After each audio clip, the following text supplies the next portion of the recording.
دوخت شلوار جین صورت اورجینال. دقیقاً از هر جایی که میخوایم قدش کوتاه بشه از همونجا باید ببریم. مثلا اگه قدمون داخل پاش 79 اینچه، همون 27 اینچه، 27 اینچ خط میکشیم، صاف میبریمش. بعد قسمت لبه کارمونم میتونیم آرش کنیم مقدارشو. میشه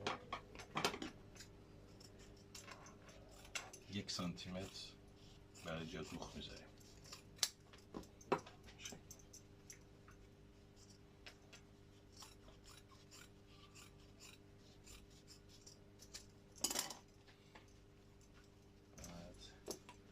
برای این به این شکل میذاریم.